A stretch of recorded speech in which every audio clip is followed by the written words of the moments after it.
Alors aujourd'hui, ce soir, on va parler un peu des causes des feux incontrôlés, des stratégies pour empêcher et réduire leurs impacts sur nos voisins ou le Brunswick.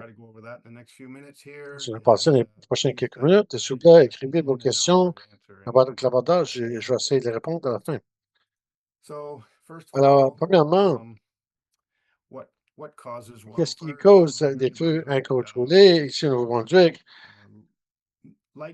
Les éclairs, ça comptabilise environ 5 à 10 et avant qu'on continue ce soir, je suis curieux de savoir où on se trouve avec ça. On est rendu à 7 maintenant avec les éclairs. Dans les tempêtes, alors chaque année, d'environ 5 à 10 causés par les éclairs et le reste est causé par les activités humaines. Ça peut être des feux de camp, des opérations industrielles comme des opérations forestières, opérations paiement sur des chemins de fer à cause des feux chaque année, des lignes d'électricité aussi, et les, les incendies faits par exprès.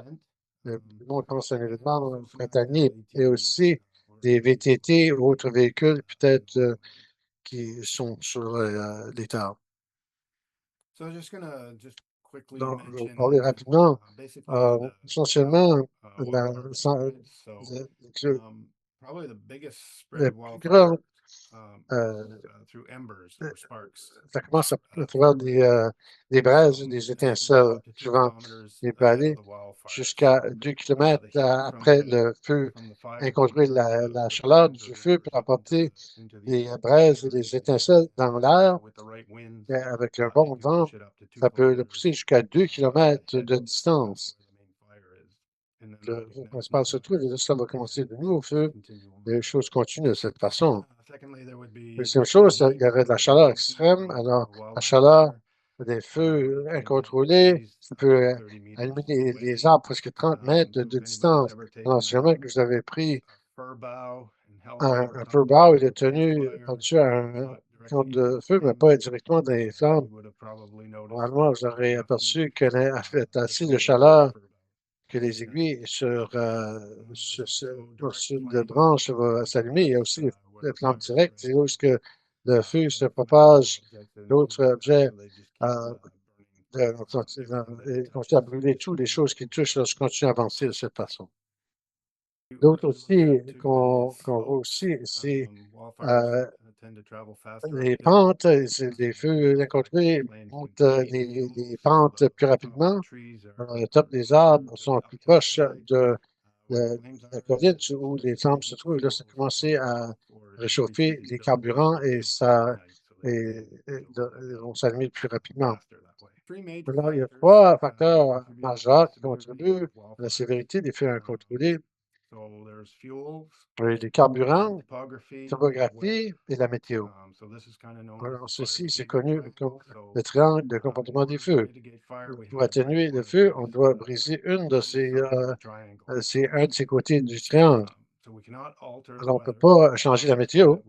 Ça, c'est un que, aussitôt qu'on aimerait, on ne peut pas prédire comment est-ce que la météo va avoir lieu. La topographie, c'est la même chose. Pas vraiment. On peut bouger quelque chose, on ne va pas changer la topographie en général. La seule chose qu'on peut aider pour atténuer le risque d'incendie, c'est les carburants. Alors, le feu a besoin de commencer à terre. Les feux qu'on a, sur tous les feux qu'on a, vont commencer à terre. Et là, il y a le potentiel pour la transition entre la surface et la couronne de l'arbre. On peut faire la prévision de ça aussi. Alors, on a besoin d'atténuer les carburants de surface pour empêcher l'allumage. Et une autre option, ça pourrait être atténuer d'autres genres de carburants. Sur un feu de surface, il faut débarrasser les carburants entre la terre et les couronnes des arbres. Alors, sur l'extérieur, ça va aider à garder à terre au lieu de les apporter vers la couronne de l'arbre. Alors, si on peut diminuer l'intensité du feu, on peut diminuer la sévérité le feu.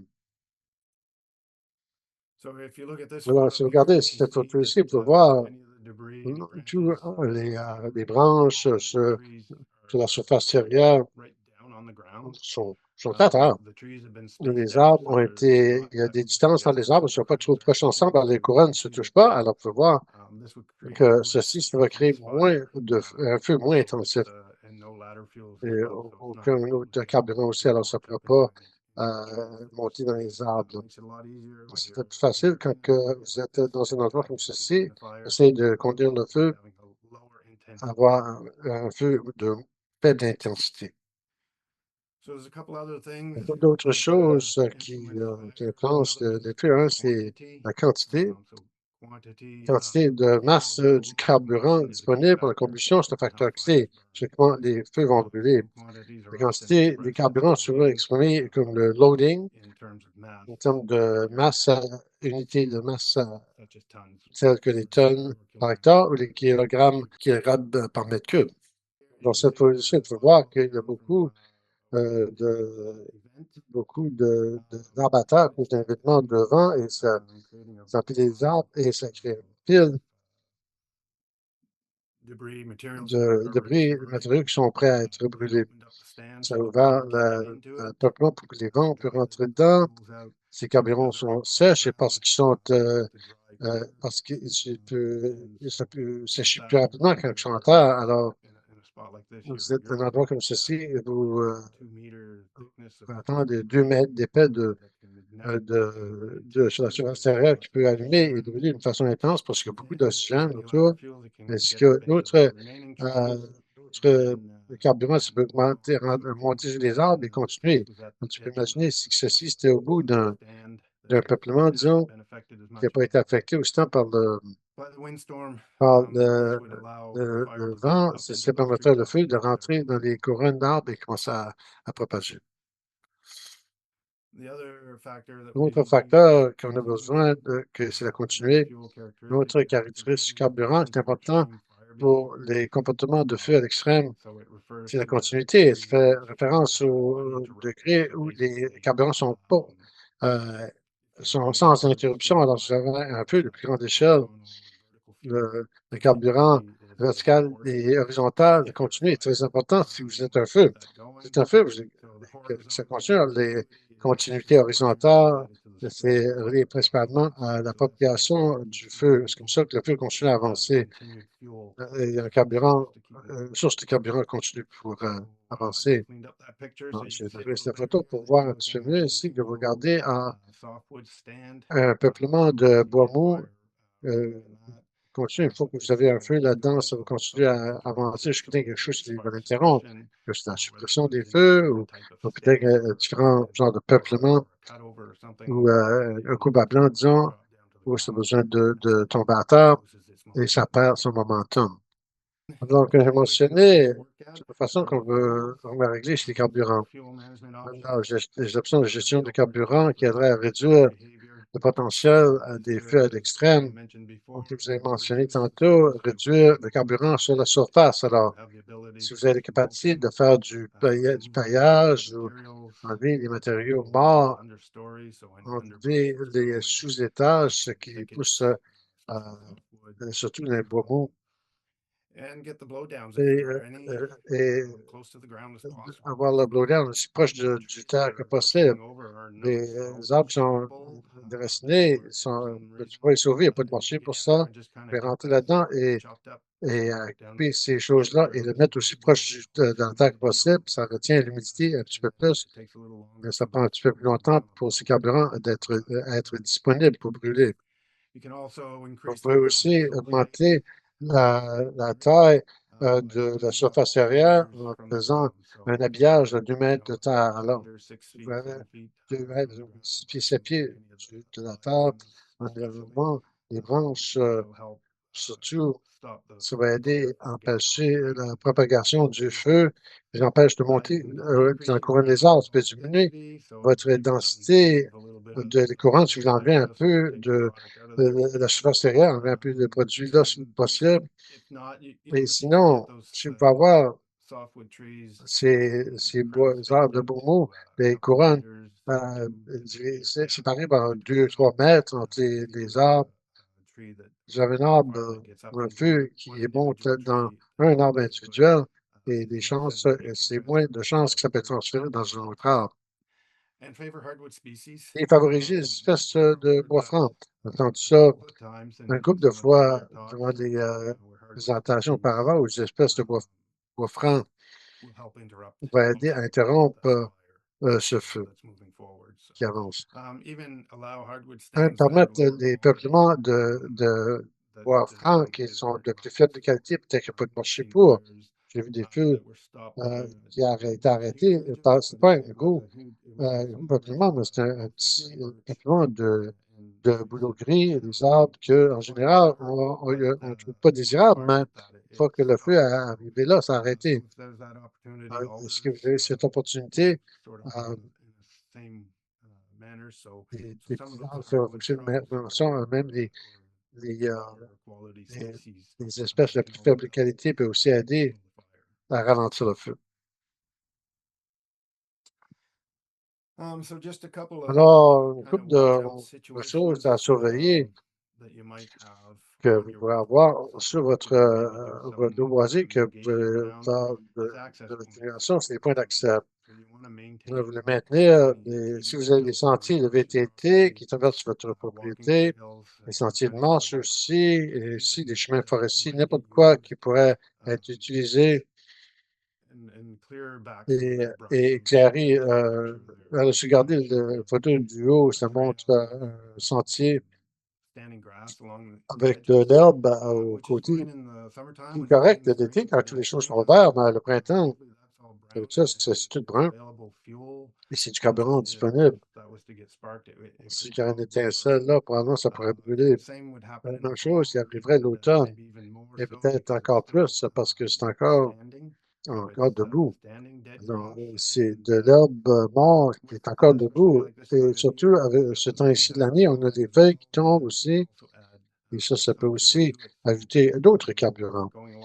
Alors, en suivant ce sentier, si qu'un morfleur chaud d'un VTT, disons, toucherait ces herbes, ça pourrait créer une étincelle et commencer un feu.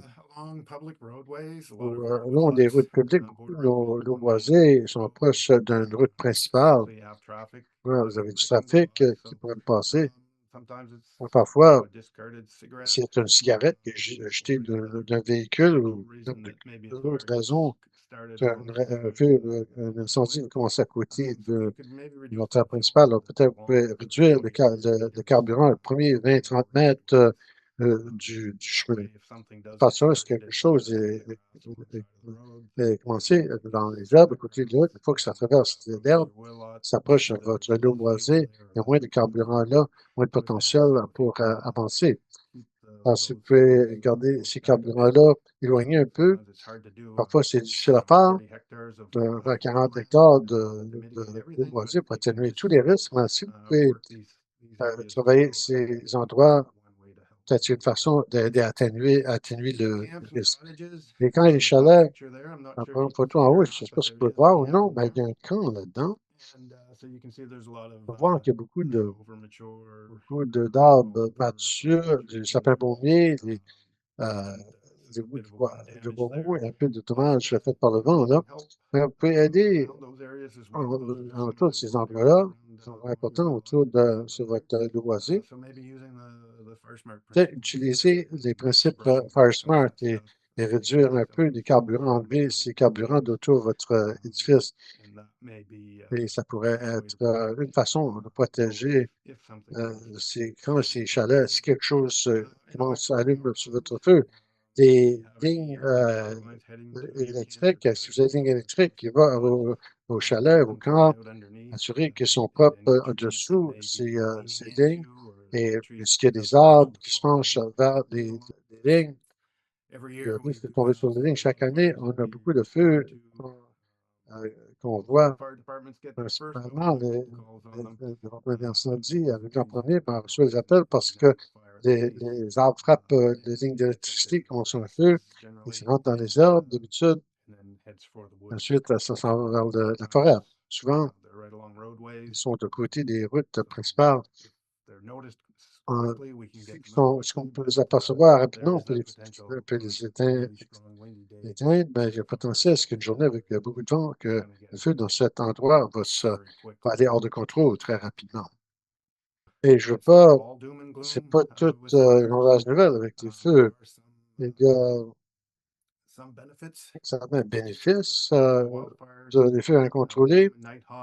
Le Common Nighthawk, c'est une espèce d'oiseau qui utilise ces endroits, qui ont besoin des endroits ouverts pour se nourrir et pour nicher. Alors, il utilise les terres brûlées pour ça.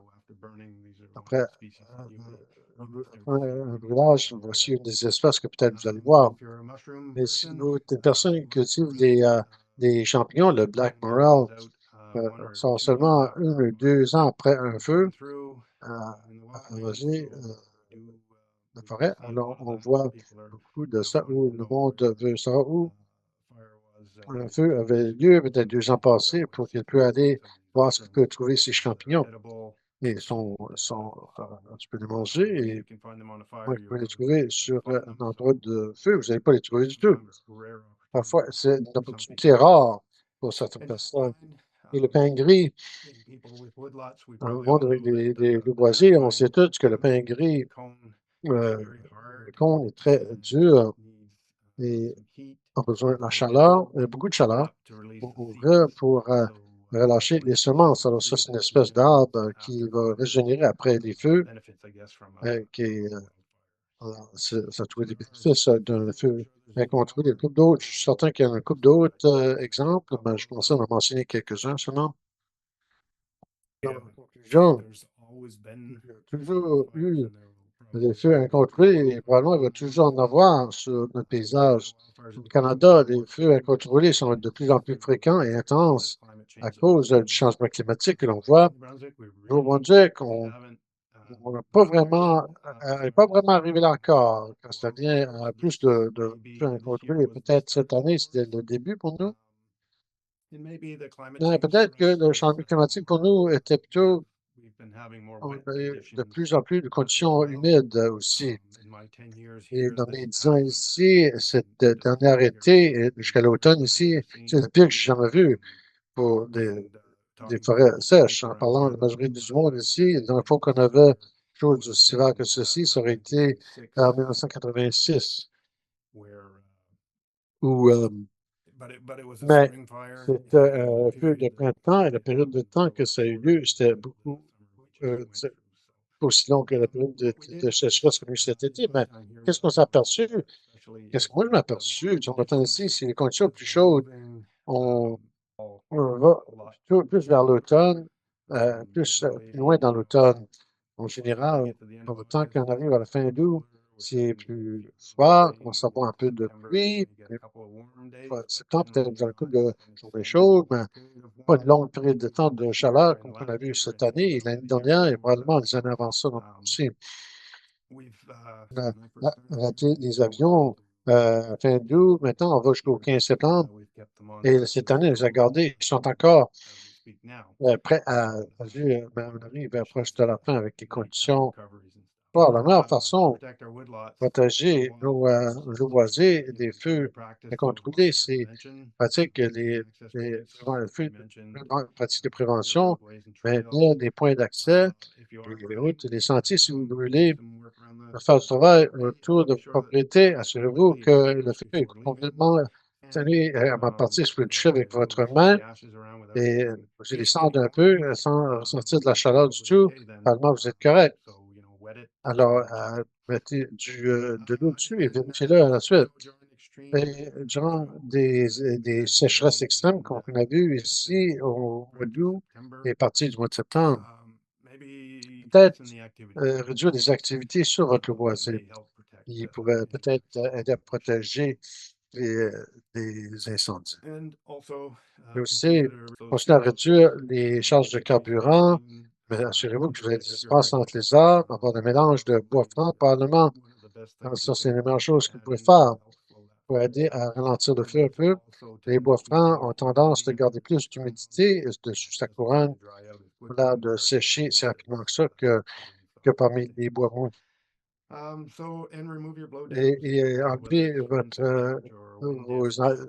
de- déracinement et ou les endroits où ça a été endommagé par les insectes, essayer de les garder aussi proche de la surface de la terre que possible.